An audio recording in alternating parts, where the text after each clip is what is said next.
بسم اللہ الرحمن الرحیم الحمد للہ رب العالمین والعاقبۃ للمتقین والصلاة والسلام علی سید المرسلین وعلی آلہ واصحابہ اجمعین اما بعد۔ حضرت مغیرہ بن شعبہ رضی اللہ تعالی عنہ سے روایت ہے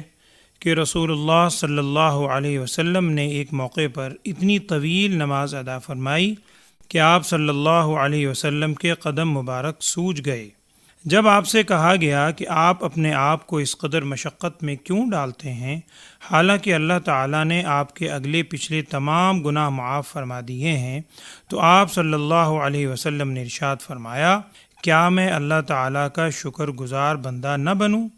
ایمان کے بعد نماز دین اسلام کا ایک اہم ترین رکن ہے۔ اسی وجہ سے قرآن و حدیث میں بہت کثرت سے نماز کی اہمیت کو بیان کیا گیا ہے اور نماز کی ادائیگی پر بے شمار انعامات کا اور نماز کو چھوڑنے پر بہت سخت وعید کا ذکر کیا گیا ہے۔ نماز میں اللہ تعالیٰ نے فطری طور پر یہ صلاحیت رکھی ہے کہ وہ نمازی کو گناہوں اور برائیوں سے روک دیتی ہے۔ مسند احمد میں ایک حدیث موجود ہے کہ ایک شخص نے رسول اللہ صلی اللہ علیہ وسلم کی خدمت میں دوسرے شخص سے متعلق بتلایا کہ فلاں شخص راتوں کو نماز پڑھتا ہے مگر دن میں چوری کرتا ہے، تو نبی صلی اللہ علیہ وسلم نے فرمایا، عن قریب اس کی نماز اس کے برے کاموں سے روک دے گی۔ نماز کی اہمیت اور قدر و منزلت کا اندازہ اس بات سے بھی لگایا جا سکتا ہے کہ اللہ تعالیٰ نے ہر آسمانی شریعت اور ہر نبی کی تعلیم میں ایمان کے بعد نماز کا حکم دیا ہے۔ سورہ الانبیاء آیت نمبر 73 میں ارشاد باری تعالیٰ ہے، وَأَوْحَيْنَا إِلَيْهِمْ فِعْلَ الْخَيْرَاتِ وَإِقَامَ الصَّلَاةِ وَإِيتَاءَ الزَّكَاةِ،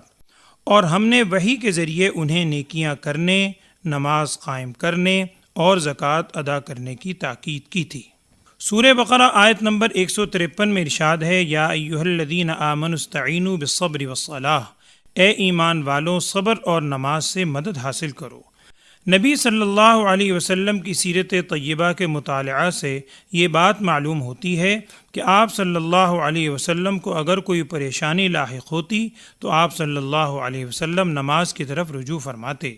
اور پھر آپ صلی اللہ علیہ وسلم کی نماز کی کیفیت بھی سب سے بلند ترین تھی۔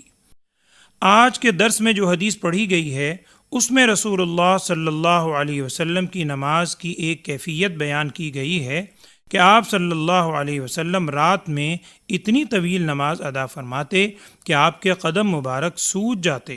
اور پوچھنے پر آپ صلی اللہ علیہ وسلم نے یہ جواب ارشاد فرمایا کہ میں اللہ کا شکر گزار بندہ نہ بنوں۔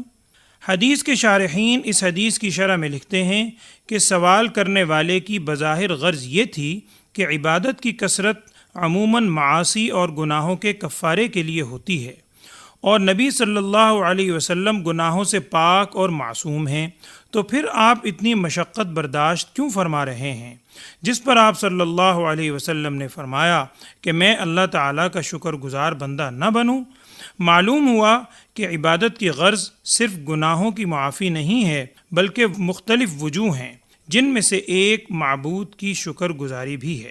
حضرت علی مرتضیٰ رضی اللہ عنہ فرماتے ہیں کہ عبادت کبھی جنت وغیرہ کی رغبت کی وجہ سے ہوتی ہے، یہ تاجروں کی عبادت ہے، یعنی عبادت سے خریداری مقصود ہے، اور کبھی عبادت خوف کی وجہ سے ہوتی ہے، یہ غلاموں کی عبادت ہے کہ سزا کے خوف سے کام کیا،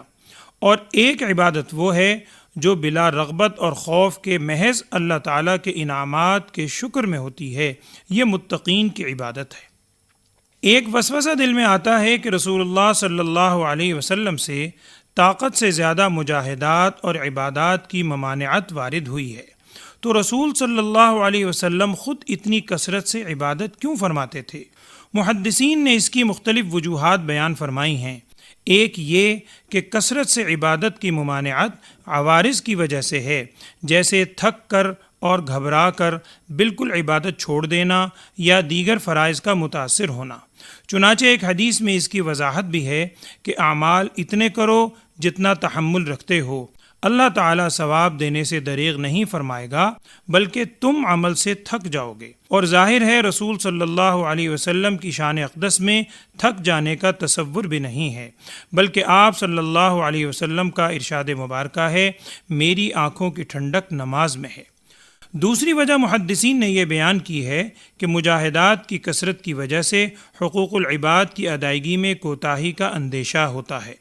اور رسول صلی اللہ علیہ وسلم کی ذات مقدسہ سے ان میں سے کسی بات کا شائبہ بھی ناممکن ہے، اس لیے اس جیسی روایت پر کوئی اشکال نہیں ہوتا۔ ہم اللہ تعالیٰ سے دعا گو ہیں کہ اللہ تعالیٰ ہمیں بھی پکا اور سچا نمازی بنائے، اور نماز میں جو کیفیات ہیں وہ کیفیات ہمیں بھی نصیب فرمائے۔ آمین۔ وآخر دعوانا ان الحمد للہ رب العالمین۔